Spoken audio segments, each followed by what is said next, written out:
Hey, what's up everyone? My name's Chris Winter and today I'm going to do a review on a very exciting new lens, the brand new 24mm f1.4 art lens from Sigma. Now I've had this lens for a while and I've got to say I've been very impressed with it. I think Canon and Nikon are going to have a big competitor in this Sigma. Now I'd just like to thank the guys over at ShutterHub for getting me this lens so quickly and letting me rent it out for a few days. But let's get on with it and see just how good this new Sigma is. So let's talk about the build quality. This Sigma 24mm is very similar to the other Sigma Art Series lenses, the 50 and 35, in that it's got a very nice build quality. It's got a little bit of heft to it, coming in at 665 grams. That is quite heavy, but if you match it up with something like the Canon 5D Mark III, it feels very nicely weighted, not too front heavy, but it does have that weight that you kind of need. We have a very smooth focus ring, and something that I really like about it is that it is quite a wide focus ring, so it's easy to get your hand on there if you want to be doing some focus pulling, especially for video work. On the side we have an autofocus and a manual focus switch. It's quite difficult actually to change from autofocus to manual focus, but that's a nice thing because you know that this is going to last for a while. Now if we take the back cover off here, we have a metallic mount, something that I would actually expect in any of these pro lenses now. But one thing about this lens, and one thing that kind of disappoints me, is that it's still not weather sealed. Now, whether or not you need that, I'm not really sure, but Sigma's art lenses haven't been weather sealed for a while, and it's kind of one thing that does differentiate them from the pro Canon lenses. So Sigma will, I'm sure, one day make them weather sealed, but at this stage they're not, so be careful with that. Hey guys, if you're enjoying this video, I'd really love it if you leave a thumbs up because that's always appreciated. But anyway, let's get on to the next part of the video. So this Sigma 24mm f1.4 is able to go onto full frame cameras. So if you've got a Canon 5D Mark III, you'll be able to use this as a traditional 24mm lens. But if you've got something like a Canon 7D, you'll be able to put this on and it will roughly equate to around about 38mm. So what I'm going to do for you guys today is put this on a 5D Mark III so you can see what it's like for there, and also onto a Canon 70D, which is a crop censored camera, and we'll see the difference. So let's do that now. Okay, so right now I've got the Sigma 24mm f1.4 on my Canon 70D, which is a crop censored camera. And as you can see, it's quite a nice focal length. In fact, this is one of my favorite focal lengths because it's wide enough that you get kind of a human vision, but also zoomed in enough that you're going to be getting quite a blurry background and a shallow depth of field. I'm actually shooting this right now at f1.4, so this is the first time that you guys are seeing the image quality of the Sigma 24-1.4, and I think it's pretty good. So what I'll do right now is change over to the 5D Mark III, and you'll be able to see the difference in the field of view, and it's quite a big difference. Okay, so right now I've got the 5D Mark III with the 24mm f1.4, which is a full frame camera, and as you can see, it's a much wider field of view. This is a traditional 24mm view, and it's quite pleasing. You can still get quite a shallow depth of field, especially with that 1.4 aperture, but this was the 24 on the 5D Mark III, and this is on a crop censored camera, the Canon 70D. So hopefully this gives you a bit of an understanding of how these look on different cameras. By the way guys, I was thinking about getting a Canon 24mm f1.4 in to do a head-to-head comparison with this Sigma, so if you'd like to see that, leave a thumbs up. So let's talk about the autofocus performance for stills. Now, Sigma don't have a fantastic reputation for creating the fastest autofocus lenses, especially their old ones. They were a little bit slow. But these new art lenses are meant to be pretty good. So what I'm going to do right now is test it out on my 5D Mark III with a few vintage cameras that I'm going to focus on. So listen out for that confirmation beep and we'll see just how quick it is.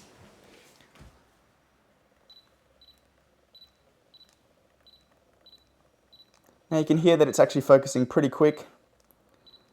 It's quite quiet as well. These new art lenses are much quieter than their older counterparts.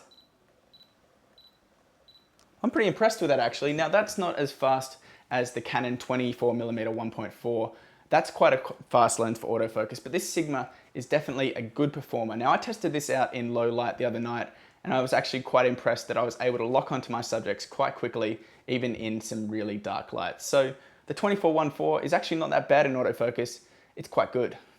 So let's talk about background blur or bokeh. Now this 24mm f1.4 produces what I think is some of the best bokeh that I've ever seen. It's incredibly smooth, it's incredibly creamy, and it's so easy to really blur out your background. So what I'm going to do right now is put it onto my crop censored camera right here, and I'm going to take a few photos of these headphones so you can see just how easy it is to get that really creamy background.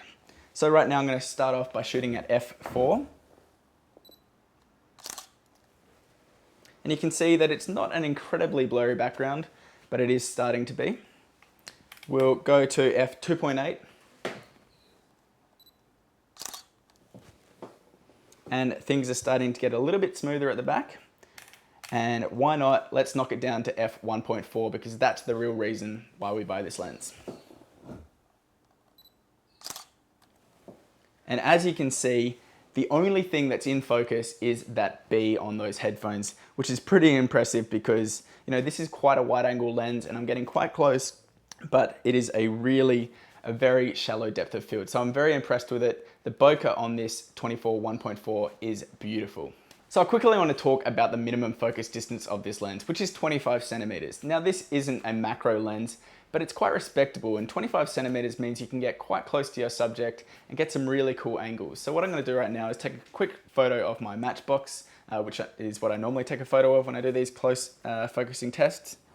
And we can be here, around about here, any closer? No, that's about it.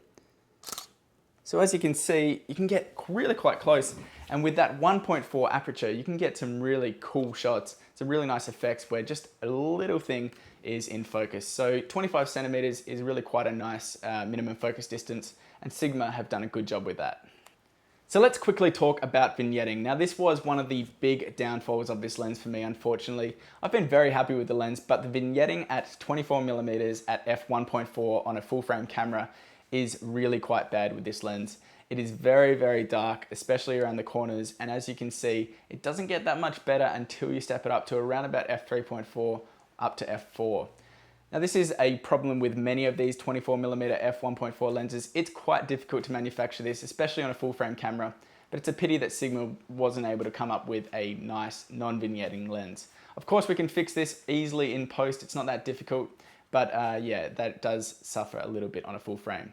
Now on a crop sensor like the Canon 7D Mark II, it's not that bad. It does vignette a little bit, but it's nowhere near as bad as it is on, say, a 5D. So that's one of the problems with the Sigma, but other than that, it's a pretty good lens. So I always think it's really nice to include some sample images that I've taken with the lens that I'm reviewing, so you guys can get a real sense of what you can really achieve with this lens. Now I've had a fantastic time shooting with this lens on both a crop sensor camera and on a full frame camera. You can get some really interesting perspectives, and that wide f1.4 aperture is a real treat to just play around with. I've got to say that on a crop sensor camera, this 24mm, which equates to 38mm, can take just such lovely photos. It's not exactly like a full frame normal lens. It's a little bit wider than that, but it's definitely become one of my favorite lenses to use. The 24mm f1.4 is a beautiful lens, and you guys will love using it. So there you go guys, that was my review on the new Sigma 24mm f1.4. This is a fantastic lens, one of my new favorites. It's very sharp in the center, and it's got that beautiful 1.4 aperture, which means you can really blow out your background. Now, if you guys like this video, I'd really appreciate it if you leave a thumbs up, and make sure to subscribe if you haven't already. I hope you guys have a fantastic day. See ya.